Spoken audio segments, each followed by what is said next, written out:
Primeira de Romanos aos Romanos, capítulo de número 8, até o versículo de número 15. O título da mensagem de hoje é Paulo, um discípulo amoroso. Paulo, um discípulo amoroso. Eu convido você a deixar a palavra de Deus aberta enquanto ela é explanada para que você possa acompanhar, mas eu chamo a você e a mim mesmo para uma reflexão. Como eu e você podemos ser homens, mulheres, piedosos, comprometidos com o Evangelho. Como eu e você podemos ter na nossa vida prática, no nosso dia a dia, atitudes que aqueles que estão ao nosso redor possam olhar para nós e ver em nós discípulos do Senhor Jesus e pessoas que são amorosas. Quais atitudes são possíveis de ser vistas em nós e que nos identificam como discípulos do Senhor Jesus? Neste momento em que o apóstolo Paulo escreve essa carta à igreja que estava em Roma, ele está finalizando a sua terceira viagem missionária. Por muito tempo ele esteve na bacia do mar Mediterrâneo, proclamando o Evangelho. Muitas igrejas surgiam e ele ajudava aquelas igrejas a se organizar, mas agora ele está indo para Jerusalém. No entanto, o que ele tem em mente é levar o Evangelho à região da Espanha, uma região que ainda não havia sido alcançada pelo Evangelho transformador, regenerador de Jesus Cristo. E se ele fosse em direção à Espanha, no seu trajeto, no seu caminho, estava a cidade de Roma, logo a igreja de Roma, a quem ele escreve esta carta. Outro dia eu preguei aqui também na carta aos Romanos, porém em outro capítulo, e eu disse que a igreja de Roma não foi pastoreada pelo apóstolo Paulo, não foi plantada por ele. No entanto, ele tinha alguns conhecidos lá. Então, oficialmente, ele não era conhecido por aquela igreja e nem ele havia ido lá e conhecido a igreja de Roma. Na verdade, a fama do apóstolo Paulo em Roma não era melhor. Porque na cidade de Roma haviam muitos judeus e a igreja que surgiu em Roma também era composta por judeus e por gentios, mas um grande número de judeus. E os judeus tinham muita resistência com o apóstolo Paulo, porque ele havia, de alguma forma, na opinião deles, apostatado da sua fé. Agora, ele pregava que o lugar de adoração não era mais o templo de Jerusalém, mas que todos aqueles que receberam a Jesus, eles são templo do Espírito Santo. Então que a validade, a importância daquele templo não era tão grandiosa assim. Ele pregava que não precisava mais circuncidar. Ele pregava que não eram mais necessários aqueles rituais da religião, que agora podia sim comer carne de porco, e aquilo causava alguma rejeição por conta da comunidade judaica que estava tanto na igreja como na cidade de Roma. Então, na verdade, havia até uma certa rejeição com o apóstolo Paulo. Mas ele, indo em direção a Jerusalém, ele escreve essa carta à igreja que estava em Roma, e nós vamos perceber aqui algumas atitudes que demonstram esse coração amoroso pela igreja do Senhor Jesus. E eu convido você a refletir comigo, a pensar comigo, se essas atitudes também estão presentes na nossa vida como discípulos do Senhor Jesus. Porque é possível, e eu creio que até necessário, que nós possamos ser praticantes das atitudes vistas e praticadas pelo apóstolo Paulo nesse texto. Ao escrever essa carta, ele procura então já antecipar algumas perguntas que ele imagina que chegando lá a igreja vai fazer a ele. Então ele já antecipa e ele também dá alguns conselhos pastorais, porque ele sabia de alguns conflitos que haviam dentro daquela igreja, entre eles os conflitos entre judeus e gentios. E se você observar, principalmente no capítulo 14 dessa carta escrita aos Romanos, ele vai abordar bastante esse conflito existente entre a comunidade de judeus e os gentios. Mas ele inicia então essa carta se apresentando. Ele dá algumas apresentações pessoais, ele diz quem ele é. No versículo 1 do primeiro capítulo, nós lemos a partir do versículo 8, primeiro versículo ele diz assim: Paulo, servo de Jesus Cristo, chamado para ser apóstolo, separado para o evangelho de Jesus. Paulo se dizia um discípulo ou um apóstolo chamado fora do tempo.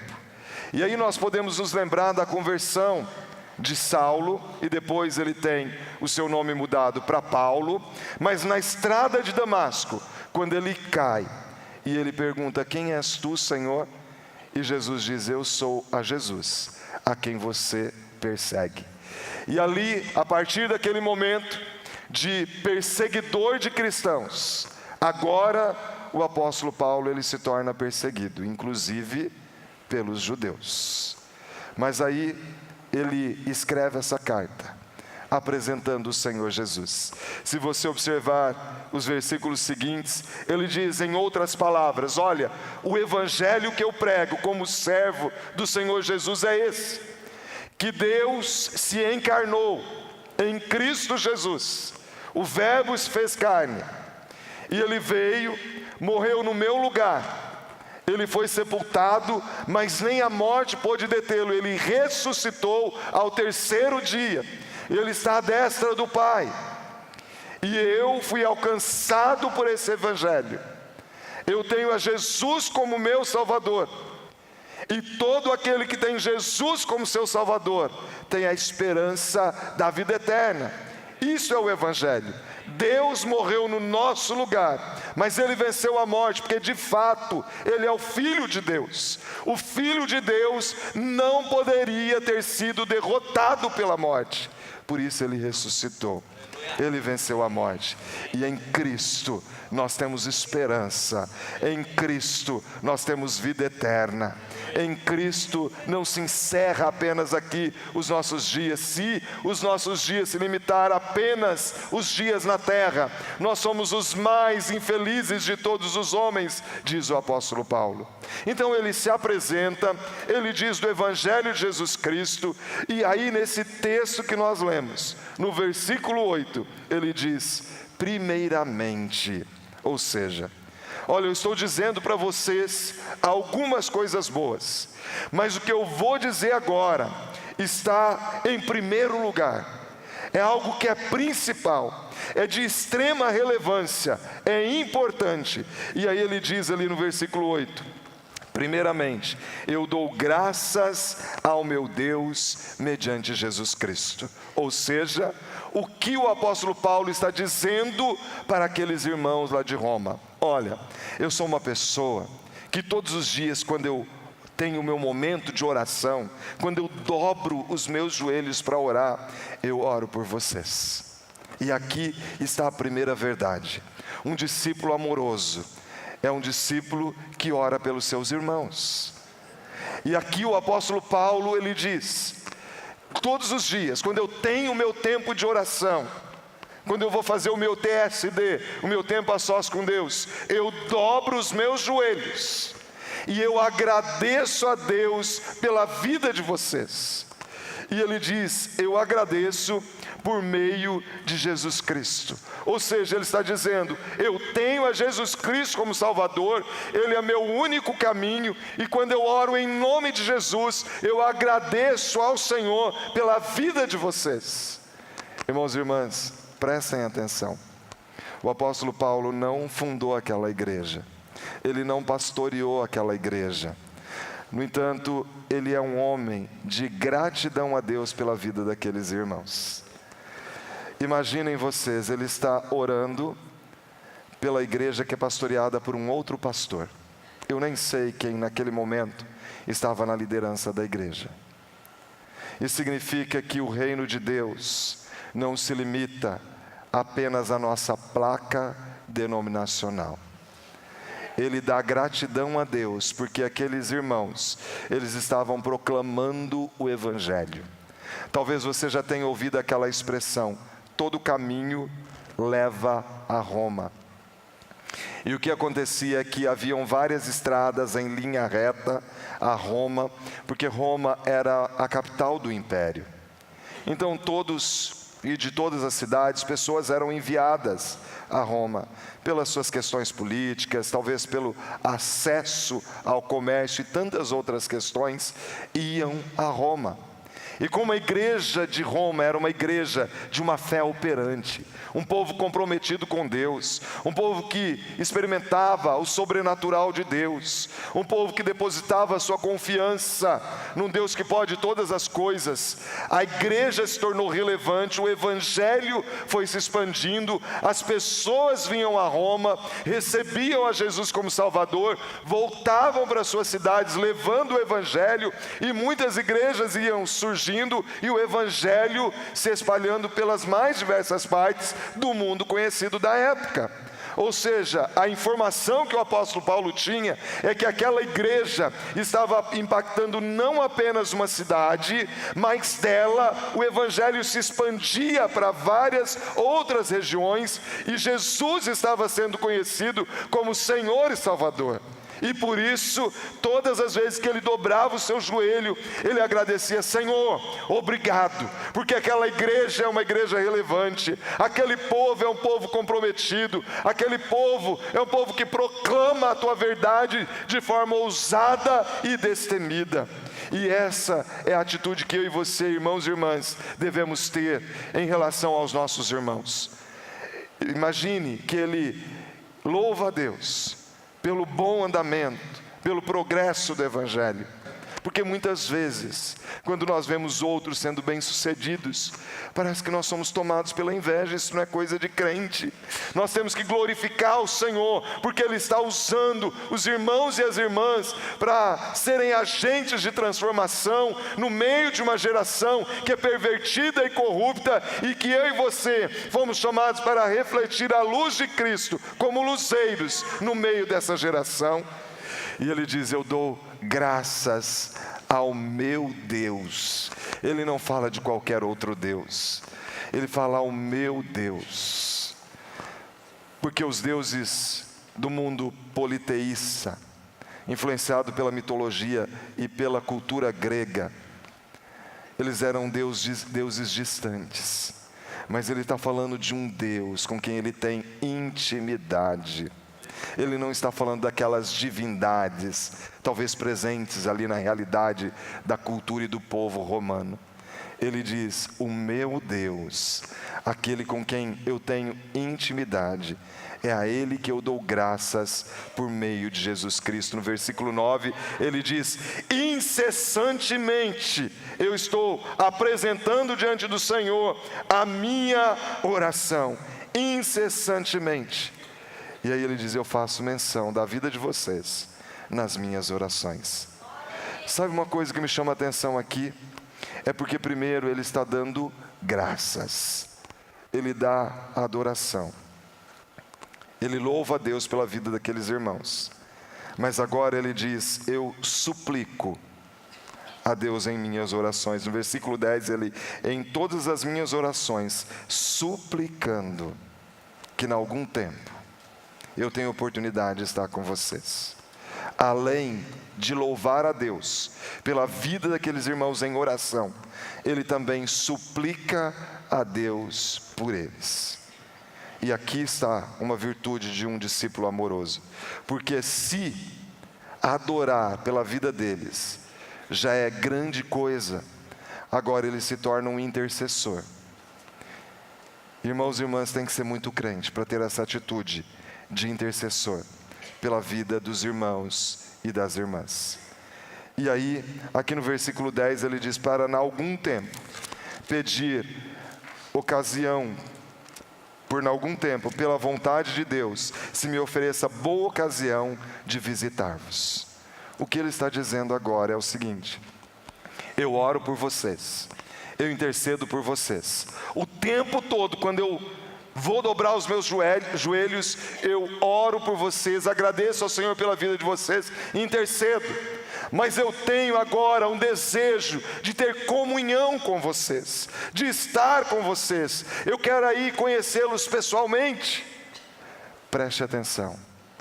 Quem sabe você está aqui nesta noite e você tem alguma dificuldade de relacionamento com um irmão da igreja, da sua célula, um familiar, uma pessoa do teu trabalho, alguém próximo a você. Sabe qual deve ser a tua atitude, qual deve ser a minha atitude? Nós devemos orar por essas pessoas, ser intercessores da vida delas. Porque pode ser que o Espírito Santo de Deus interfira nessa situação e nos leve a ter desejo de comunhão. Porque o apóstolo Paulo, mesmo sabendo que muitas vezes ele era caluniado, ou que havia oposição, que havia resistência por parte daquela igreja, ele tem atitude de oração. Ele adora a Deus pela vida dos irmãos, ele intercede por eles, e agora ele diz que ele tem desejo de ir e estar com eles, ter comunhão com eles. Pode ser que por conta dessa oração, apresentando essa vida diante do trono da graça, Deus vai mudar a intenção do seu coração, porque aquilo que é impossível aos homens, isso é possível para Deus, e ele vai despertar no coração esse desejo de conciliação, o desejo de estar juntos, o desejo de ter comunhão. E aqui está então a segunda verdade, porque um discípulo amoroso, ele é uma pessoa de oração pela vida dos seus irmãos, mas é alguém também que quer ter comunhão com a igreja, corpo vivo de Cristo. Interessante que ele diz: olha, eu quero ter comunhão com vocês, e eu estou sujeito, submisso à vontade de Deus, pela vontade de Deus. Irmãos e irmãs, olha que coisa tremenda. O apóstolo Paulo, nós estamos falando do maior teólogo, pastor, missionário que a Bíblia relata. Ele, ao invés de dizer assim: olha, eu determino em nome de Jesus que eu vou estar lá com vocês, ele não faz isso. Ele diz: eu me submeto à vontade de Deus. Eu estou aqui orando, clamando a Deus que Ele me dê uma ocasião oportuna, porque eu tenho desejo de ter comunhão com vocês, mas eu estou submisso à vontade de Deus. Ele tem o domínio, Ele tem o governo de toda e qualquer situação, e eu só quero estar no centro da vontade dEle. Preste atenção. Por uma ironia, por uma situação, pela soberania de Deus, o apóstolo Paulo, ele não foi de imediato para lá. Ele foi para Jerusalém. E chegando em Jerusalém, ele foi preso por conta de proclamar o Evangelho. 2 anos depois, ele foi levado para a prisão em Roma. Ele chegou em Roma não da forma que ele imaginava. Ele foi como prisioneiro, e por fim, ele foi morto, decapitado na Via Ápia. Lá foi o seu lugar de morte. Quando você vai a Roma, do lado do Coliseu, você pode visitar a prisão onde Paulo esteve. Mas ele tinha desejo de ter comunhão com aqueles irmãos. No versículo 11, ele diz o seguinte: porque muito desejo ver-vos, a fim de repartir convosco algum dom espiritual, para que sejais confirmados. Ou seja, o desejo dele era ir para aquela igreja em Roma e dizer: olha, eu quero compartilhar a verdade com vocês. Eu sou mestre na pregação da palavra, eu tenho o dom da proclamação, e eu quero compartilhar o conhecimento que Deus tem dado a mim. Eu conheço muito da palavra e eu posso ajudar vocês. Eu quero ajudar vocês a confirmarem a fé de vocês. E se o apóstolo Paulo parasse por aqui, poderia parecer arrogância, prepotência, soberba, ostentação. Mas ele não para por aqui. No versículo 12 ele diz: isto é, para que em vossa companhia reciprocamente nos confortemos, por intermédio da fé mútua, vossa e minha. Olha que coisa fantástica. O que ele está dizendo é: eu tenho sim muita coisa para ensinar para vocês, mas eu também quero aprender. Eu tenho ouvido falar da fé de vocês, eu quero ir e ver em loco, eu quero conhecer vocês, eu quero entender como eu posso ser um cristão melhor do que eu sou, porque da forma que vocês têm vivido e o evangelho tem espalhado, vocês também têm a me ensinar. Nós vamos juntos compartilhar, e isso é comunhão. Igreja, nós devemos viver desse jeito, porque todos nós temos algum dom. Deus distribui os dons dele como ele quer. Nós não temos todos os mesmos dons, e todos nós precisamos aprender. A pessoa que acha que sabe tudo, ela nunca aprende, porque a soberba toma conta do coração dela, a arrogância toma conta do coração dela, e ela não tem humildade de submeter a aprender, às vezes com gente simples, que tem muita coisa a nos ensinar.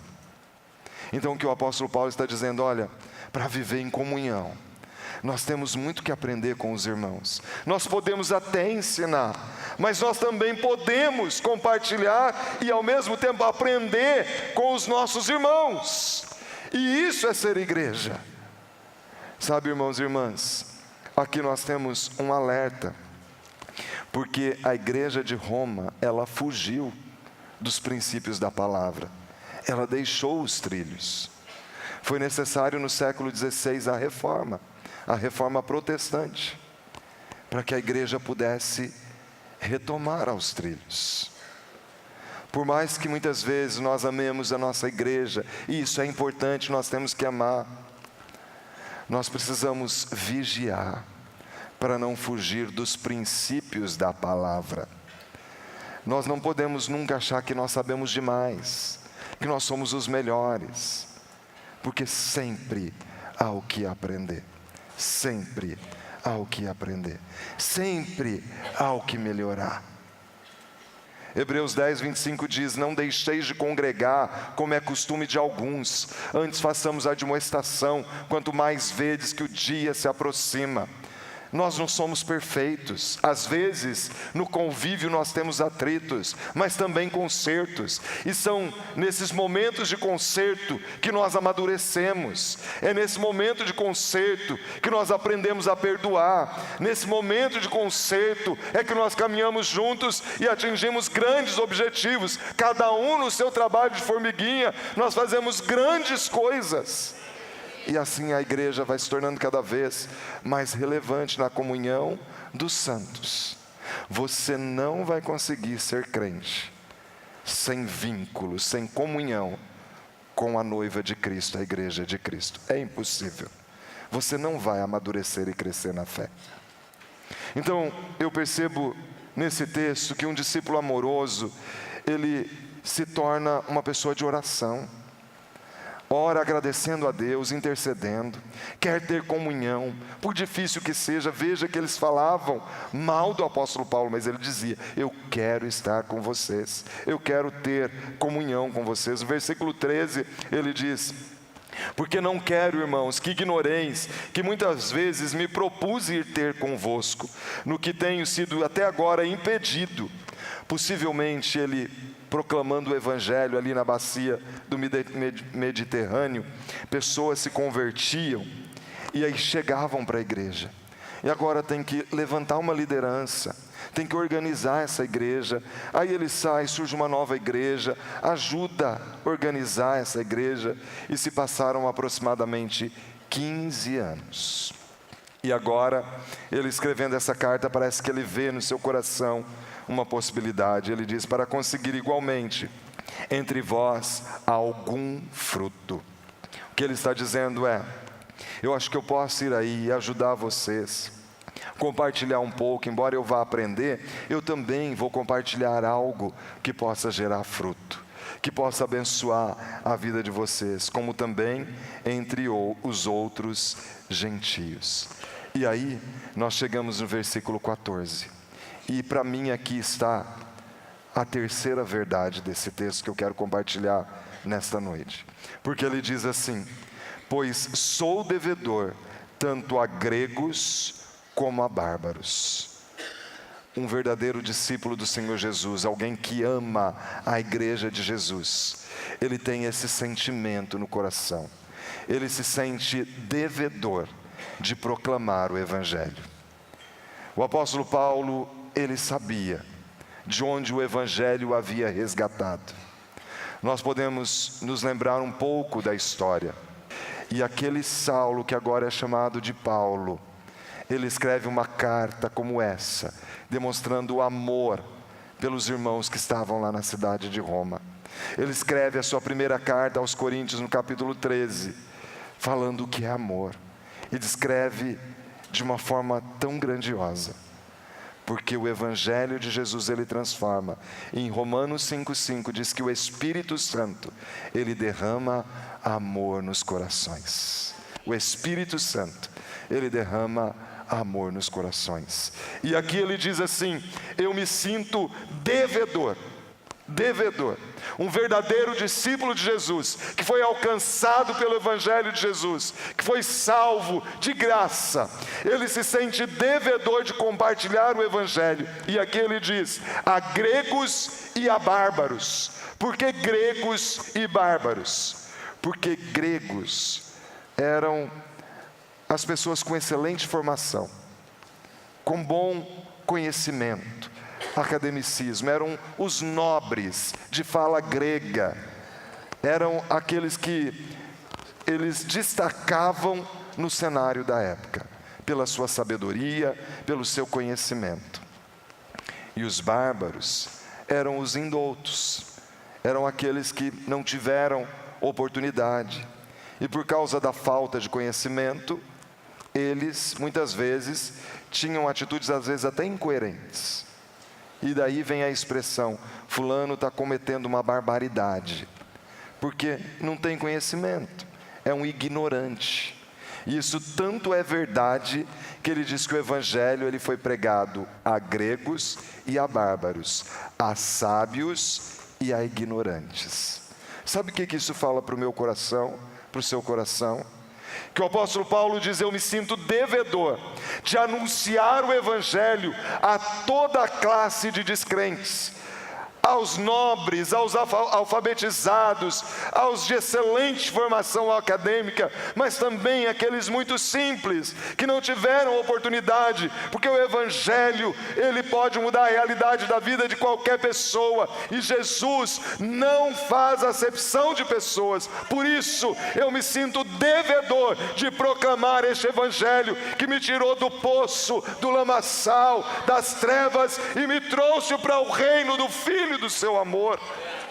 E essa paixão tem que inflamar o meu coração, o seu coração. O nosso destino era o inferno, a perdição eterna, mas Deus nos deu vida eterna com Ele. E por isso Ele cita tantas vezes: por meio de Jesus Cristo. Eu não sei como você está trabalhando aqui, o seu destino é a eternidade. Mas se você tem buscado qualquer outro mediador que não Jesus, eu tenho uma triste notícia para você nessa noite: você não vai chegar lá. Mas eu tenho uma boa notícia.